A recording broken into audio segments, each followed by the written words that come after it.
दोस्तों सफर नामे के एपिसोड 2 में आप सबको खुशामदीद। आज की वीडियो में हम ऑस्ट्रेलिया को डिस्कस करने जा रहे हैं। दौलत मुश्तरका ऑस्ट्रेलिया या फिर कॉमनवेल्थ ऑफ ऑस्ट्रेलिया जनूबी निस्फ किनारे का एक मुल्क है जो कि दुनिया के सबसे छोटे बरे-आज़म ऑस्ट्रेलिया पर मुश्तमिल है। इसमें तस्मानिया का बड़ा जजीरा और बैर जनूबी, बैर हिंद और बैरुल कायल के कई छोटे और बड़े जज़ायर शामिल हैं। अगर हम इसके हमसाये ममालिक की बात करें तो इसमें सरफहरिस्त इंडोनेशिया और न्यूजीलैंड जैसे ममालिक शामिल हैं।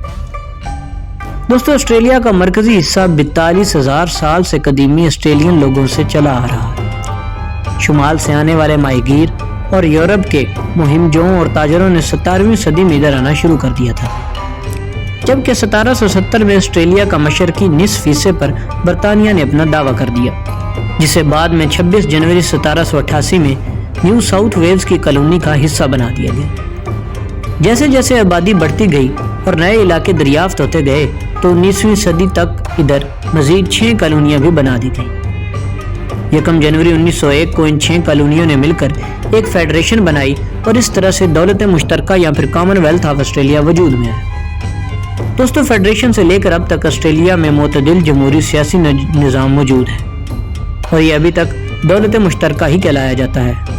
अगर हम इसके कैपिटल या फिर राजधानी या दारुल हुकूमत की बात करें तो वो कैनबरा है। इसकी पॉपुलेशन 2 करोड़ और 10 लाख के लगभग है और ये मेन लैंड जिसमें सिडनी, मेलबर्न, ब्रिस्बेन, पर्थ और एडिलेड शामिल हैं उनमें फैला हुआ है। अगर हम ऑस्ट्रेलिया की तारीख की बात करें तो इब्तदाई इंसानी आबादकारी का अंदाज़ा 42,000 से 48,000 साल कबल का लगाया गया है।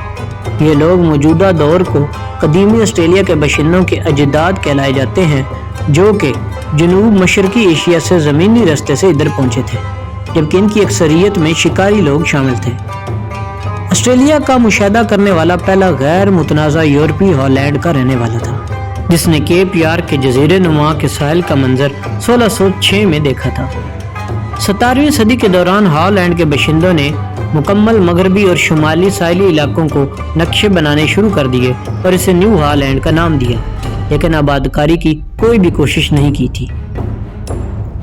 ऑस्ट्रेलिया की मकामी आबादी, जिसका अंदाज़ा यूरोप के लोगों की आमद के वक़्त 3,50,000 के करीब लगाया गया था, जो कि 150 साल के बाद ड्रामाई हद तक कम हो गई थी। इसकी वजूहात में बीमारियां, यूरोप के लोगों की आमद और सकाफत की तकरीफ शामिल है। दोस्तों अगर हम ऑस्ट्रेलिया की पॉलिटिक्स या सियासत के बारे में बात करें तो दौलत मुश्तरका ऑस्ट्रेलिया एक आइनी बादशाहत है जिसमें पार्लिमानी निज़ाम हुकूमत मौजूद है। मलका एलिज़ाबेथ दोम, जिनकी हाल ही में डेथ हो गई है, ऑस्ट्रेलिया के भी मलका थी और उनका ये किरदार दौलत मुश्तरका का दीगर ममालिक की निस्बत मुख्तलिफ था। वफाकी सतह पर मलका की नुमाइंदगी करने के लिए गवर्नर जनरल होता है। आईनी तौर पर गवर्नर जनरल को वैसे ही इख्तियार मिले होते हैं, उनका इस्तेमाल वज़ीर-ए-आज़म के मशवरे से ही किया जाता है। दोस्तों हुकूमत 3 मुख्तलिफ शाखों में इस तरह से तकसीम की गई है, जिसमें पार्लियामेंट, अशराफिया, अदलिया, जिनमें 2 ऐवानों पर मुश्तमिल दौलत मुश्तरका की पार्लिमान, मलका, सेनेट जिसमें 76 अरकान होते हैं और एक ऐवान नुमाइंदगान जिसके 150 अरकान होते हैं। दोस्तों अगर हम रियासत और मुमलिकतों के बारे में बात करें तो ऑस्ट्रेलिया में 6 रियासतें यानी स्टेट्स हैं और 2 बड़ी और कई छोटी मुमलिकतें भी शामिल हैं। रियासतों में न्यू साउथ वेल, क्वींसलैंड और विक्टोरिया शामिल हैं, जबकि बड़ी मुमलिकतों में मुमलिकत शुमाली और ऑस्ट्रेलिया के कैपिटल की मुमलिकत शामिल है। अमूमन रियासतें और मुमलिकतें एक ही तरह का काम करती हैं, लेकिन इनके कवानीन में कुछ रद्द-बदल हो सकती है। दोस्तों अगर हम बात करें ऑस्ट्रेलिया के खारजा तल्लुकात और फौज के बारे में तो मौजूदा दौर में ऑस्ट्रेलिया और अमेरिका के तल्लुकात बहुत गहरे माने और जाने जाते हैं, जबकि ऑस्ट्रेलिया की अपने फ्यूचर में ये ख्वाहिश है कि वो एशिया और बैरे ओकेयानूस के ममालिक के साथ गहरे तल्लुकात कायम करे। इसी की बिना पर उसने अपने तल्लुकात इंडिया के साथ बेहतर करना शुरू कर दिए, जबकि ऑस्ट्रेलिया की फौज, जिसको ऑस्ट्रेलियन डिफेंस फोर्सेस भी कहा जाता है, जो कि शाही ऑस्ट्रेलवी बैरी, बर्री और फिजाई फौज पर मुश्तमिल है, उनकी तादाद 51,000 के करीब है, जो कि एक्टिव फोर्सेस कहलाती हैं, जबकि रिजर्व फोर्सेस की तादाद 1,47,000 के करीब है। ये तमाम अफवाज अक़वाम मुत्तहिदा, इलाकाई अमन मिशन, जबकि कुदरती आफात का मुकाबला करने और फौजी लड़ाइयों में भी शामिल होती रहती हैं। अगर हम ऑस्ट्रेलियन गवर्नमेंट के बारे में बात करें तो ऑस्ट्रेलियन गवर्नमेंट किसी भी फौज से सरबराह चुन सकती है, जबकि आज से 10 साल पहले तक اس ملک کا ڈیفنس بجٹ 22 ارب امریکن ڈالر کے قریب تھا۔ دوستو اگر آسٹریلیا کے نباتات کے بارے میں بات کی جائے تو زیادہ تر آسٹریلیا نیم بنجر یا صحرائی ہے۔ اس میں بہت سی اقسام کے ماحول پائے جاتے ہیں جن میں الپائن سے لے کر رین فارسٹ شامل ہیں۔ اپنے طویل زندگی اور زرخیزی میں کمی کی وجہ سے پورے براعظم کا موسم کافی مختلف ہے اور جیوگرافی کے اعتبار سے باقی دنیا سے بہت عرصے تک قطع تعلق ہونے کی وجہ سے یہاں کی حیاتیاتی زندگی بھی بہت مختلف ہے۔ تمام پھولدار پودے جن کا 85%، پرندوں کا 45%، ساحل سمندر کی مچھلیوں کا 99% حصہ عام نوعیت کا ہے اور ہر جگہ پایا جاتا ہے۔ ان قدرتی ماحول کی اکثریت کو انسانی مداخلت اور باہر سے لائی گئی مختلف نسلوں کی وجہ سے مٹ جانے کا اندیشہ ہے۔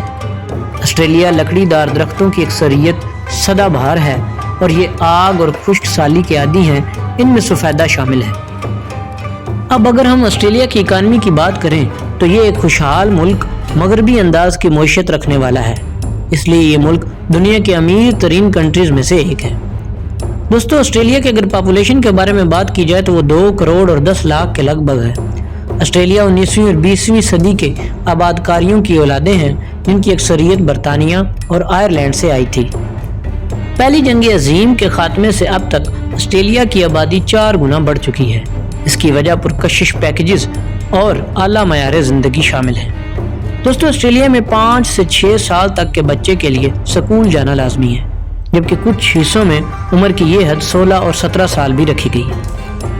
دوستو اگر ہم آسٹریلیا کے کلچر یا ثقافت کی بات کریں تو گزرے 50 سالوں میں آسٹریلیا کی ثقافت پر امریکی اور انگریزی زبان نہ بولنے والے ممالک کے تارکین وطن اور اس ملک کے ہمسایوں کا گہرا اثر پڑا ہے، جبکہ آسٹریلیا کا سینما، پینٹنگ، ڈانس اور آسٹریلین میوزک نے انٹرنیشنل سطح پر اپنی شناخت بنائی ہے۔ دوستو جہاں تک سپورٹس کی بات ہے تو آپ آسٹریلین ٹیم کو اچھی طرح جانتے ہیں جن میں کرکٹ سرفہرست شامل ہے، جبکہ سپورٹس کا یہاں کی ثقافت پر بھی گہرا اثر ہے۔ اس کے علاوہ آسٹریلیا کا موسم بھی ایسا ہی ہے جو کہ آؤٹ ڈور سپورٹس کے لیے مناسب سمجھا جاتا ہے۔ تو دوستو یہ تھی آسٹریلیا کی ایک مختصر اور منفرد سی کہانی۔ اگر آپ کو ویڈیو اچھی لگے تو تھمز اپ اور ہمیں سپورٹ کریں، چینل کو سبسکرائب کیجیے گا اور اپنا بہت سارا خیال رکھیے گا۔ اللہ حافظ۔